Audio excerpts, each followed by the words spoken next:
What's going on, everybody? Welcome back to Sit Down with Sid podcast, episode number 4. Today, I have the pleasure of having with me a very special guest, a friend of mine, Dr. Maureen Smith. She is an organic chemistry instructor with over 10 years of teaching experience. She holds a Bachelor of Science in chemistry with emphasis on forensics. Wow. From the State University of New York at Albany, and has a PhD in organic chemistry from the University of Southern Mississippi.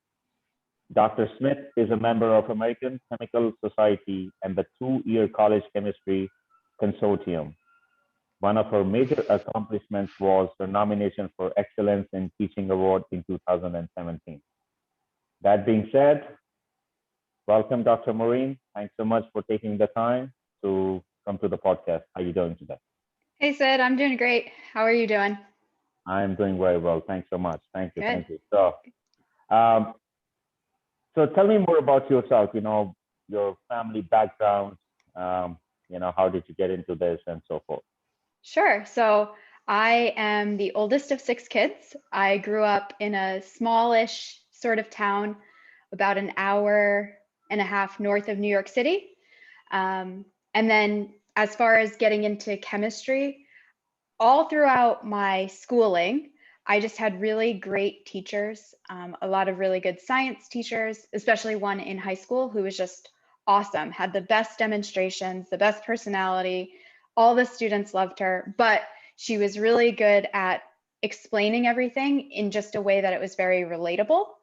And that was really my first hook into chemistry. And then in college, again, I had more great instructors. So I just continued my love for chemistry there. And then in graduate school, my research advisor was really fantastic and meshed the chemistry with the educational aspect and really gave me that guidance to go into teaching at that point. So if I understand correctly, so what you just mentioned was one of the driving factors for you to dive into the chemistry field and the teaching aspect, correct, as a profession? Correct. Yeah. Wow. So I just, from when I was really little, I enjoyed like teaching and tutoring my neighbors and siblings, and I would make them play school with me. So I kind of always wanted to be a teacher. I just didn't know what kind.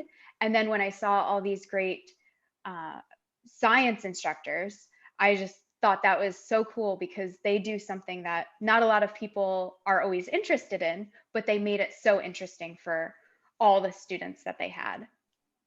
Awesome. I have a question. So, I used to do chemistry back in my high school days. I remember chemistry, physics, biology. It was one of the staples of our education system back home.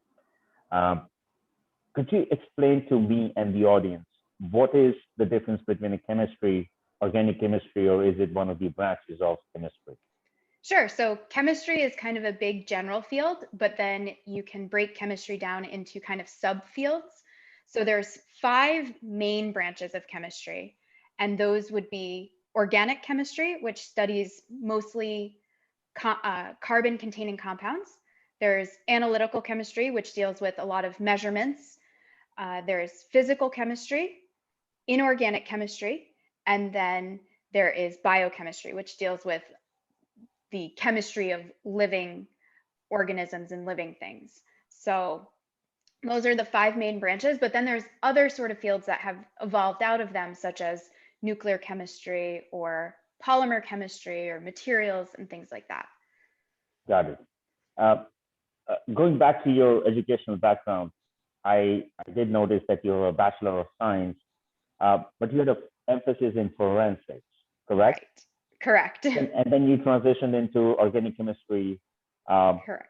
You went to Mississippi, right? Correct.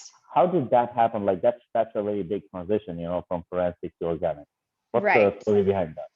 So I love true crime and I love shows like CSI and Forensic Files and things like that.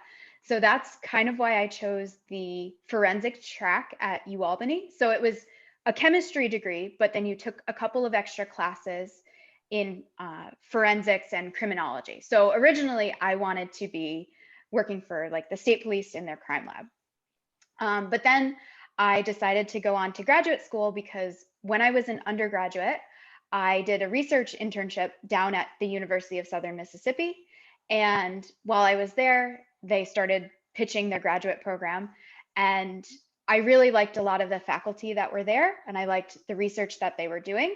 So I decided to apply there and a couple of different other programs, because before that, I didn't really think about going to graduate school. So when I went for this research internship, they really opened my eyes to graduate school. And actually, when I went down there, during your first semester as a graduate student, you have to do research rotations. So you work in several different labs. And so I did one that was in like material science. I did one that was in organic chemistry. And then I did one that was in analytical chemistry. So more similar to the sort of forensic stuff. And for me, the best fit with the research interests as well as the faculty advisor was the research group that I ended up with, which was not the original research group I thought I was going to end up with, but it was a very good fit for me and for the faculty advisor as well. That's a beautiful story. Thanks for sharing with us. Sure. So let me ask you one thing, a little bit more personal. So what does your dad think about you? You are currently an instructor at Westchester Community College, correct? Mm-hmm. Correct. So what does your dad think of you? Like what does he think about your profession? What does he think? What are his views? Let's put it that way, So for a while, he thought I would be better off going into an industry job or a government job. But he has several siblings that are also teachers. So Okay. He respects that profession, and I really enjoy my job. And now that I've conveyed that to him, he's supportive of this job. No, that's awesome. That's awesome. Yeah. So growing up, who was your role model? If I was to ask you, hey, Dr. Maureen, if there would be one role model, who will it be? Ooh, that's a good question. I would say probably my parents or my grandparents, really. They just are awesome people all around. They work extremely hard for everything they have. They just the way they live, they're just kind people, and they really gave me a way that I wanted to live my life. I wanted to be like a positive person. I want to be hardworking. So I would say they were definitely my role models growing up. Well, I guess nothing better than having your parents as a role model, right? Coming from a blue collar working family, right?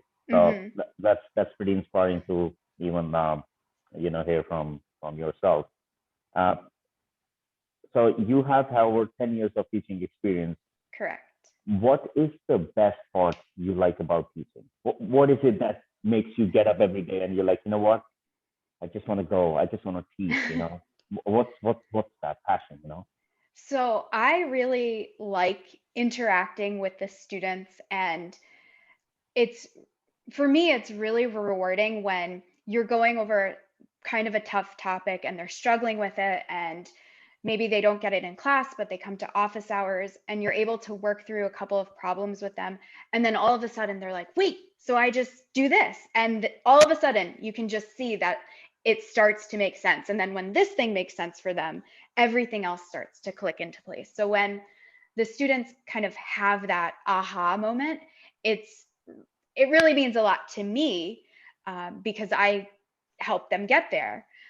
So that's one thing that's really rewarding about teaching, at least for me.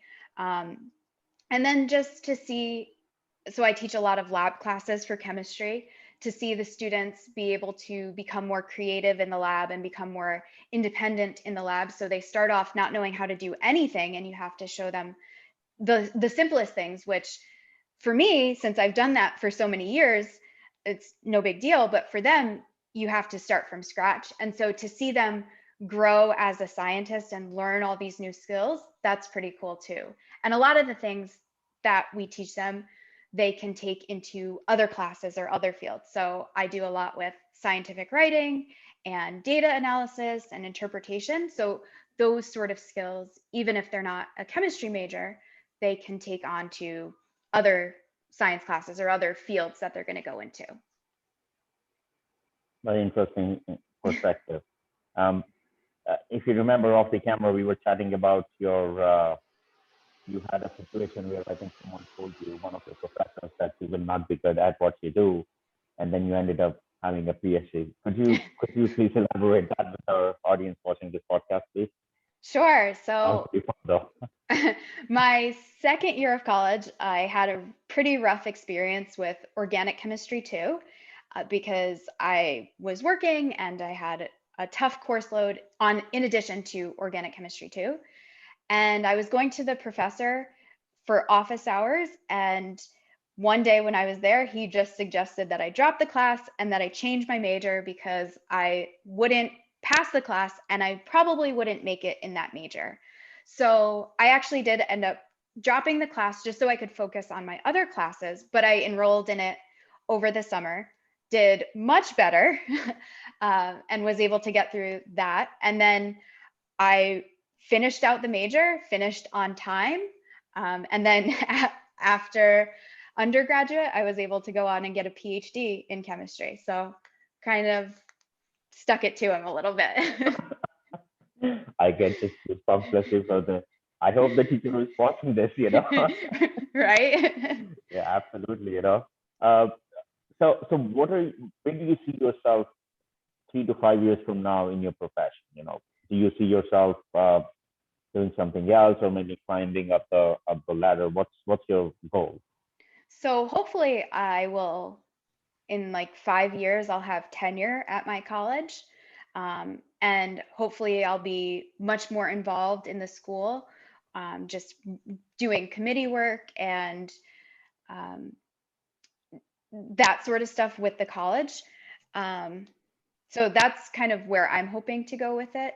Right now, everything's been online, so it's a little bit more challenging to get involved with things. And also, it's just been my first year, so they encourage you to focus on your teaching. So over the next couple of years, I really want to get involved in different committees, get involved in different academic activities, work with different groups of students, maybe become a faculty advisor for some sort of group. So sort of things like that, really getting more involved with the things going on campus. One thing that I personally like a lot about you is your drive to be better every single day. You always want to improve, and I really respect professionals like yourself with that kind of drive and work ethic. So hats off to you. Thank you. You're doing a Thank great you. job. Couple of things I want to touch base is, over the period of 10 years of teaching, what do you think was your most proud achievement or accomplishment? So there's been a couple things. One was being nominated for an Excellence in Teaching Award at my last university. So not many people get nominated for it. And unfortunately, I didn't win, but it was nice to be nominated. And as part of that, you get a lot of feedback from other faculty members from other departments who will come in and observe your classes. So it was really nice to get that outside perspective on how I was doing and how they thought my classes were going. So that was one thing. Another thing that was really great was that in graduate school, I had an NSF, so National Science Foundation fellowship, so like a big scholarship. And this particular fellowship was called the GK12 program. And basically what that did was it paired you with a high school teacher in a local high school, and you would go out to the high school 1 or 2 days a week and work with that teacher to come up with demonstrations and activities for them to do, or for me and the teacher to do with their science students. So that was a pretty cool experience because I got to work with high school age students and work with this teacher who may not have been able to do these sort of activities. So I was really proud of myself because that's a pretty competitive fellowship to achieve, and I had it for 2 years in a row. So I was pretty happy about that. Hey, listen, even if you didn't win, just by being nominated, that's a victory, in itself. Hmm. So I guess, you should be proud of yourself. Um, so my next question, I want to tie it in with your chemistry as well. Um, like, what do you think it takes to be a good leader? I mean, you are a professor teaching 20, 30, 40 students, and I'm sure they look at you as a leader as well, right? So Hmm. not everyone has to be a leader in business. One can be a leader in their profession, right? Right, right. So, so do you consider yourself a good leader, and what qualities do you think makes a good leader? An example. Sure. So I like to think of myself as a leader, and as far as I go, I try to be pretty patient with my students because they, I need to remember that I've been learning and I've known this material for 10 plus years, 15 years, whereas this is their first experience with it. So I need to be patient and recognize that they're not going to get it right away. So just being patient. Um, I think it's important to clearly articulate your expectations for what they should be submitting or what you want them to do and to achieve.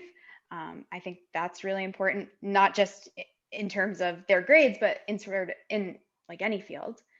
Um, and then just be a good model for them of, so for example, in the lab, I want my students to wear safety goggles and gloves and maintain good safety practices and things like that. And so if I want them to do it, then I should be doing that as well. So in the lab, I'm always in my safety glasses, my gloves, I always wear a lab coat, I always dress properly. I model for them how I want them to handle certain chemicals, handle the waste. Um, so I think something like that is really important in being a leader. Very, very well said. Very well said. And I'm sure you are a great example of a leader to them. And you have so much to teach these kids, right? So, Thank you. a couple of last things. I know you're on a time crunch, so I won't take too much of your time. Uh, what is a message, if you wanted to give a message to the audience watching this podcast, what would that be? In terms of, I mean, for you to change a major and do a PhD in it, that speaks about your determination, your willpower, right? So how do you encourage people? What's the encouraging message that you want to relate to the audience, watching this podcast? Yeah, I would say keep working hard. Don't don't ever be ashamed or embarrassed or anything to reach out for help, whether that be to your fellow classmates or to your instructor or some other instructor. Um, and just take advantage of any sort of opportunities that you can to learn and to grow and to be better. Wow, that's amazing. Well, Dr. Maureen, it has been a pleasure. I would like to invite you one more time for a longer conversation, when you have more time. I know you have to go and get ready to prep yourself for the next semester. So Hmm. it's been a pleasure. I want to thank you again for taking the time out of your busy schedule to come and share Sure. your story, your life, your experiences with all of us. And, you know, um, I just want to thank you very much, for giving My, us an opportunity. my pleasure. Thanks for having me. Thank you so much. You You're take care. welcome. Bye bye. Bye. Thank you. Bye bye.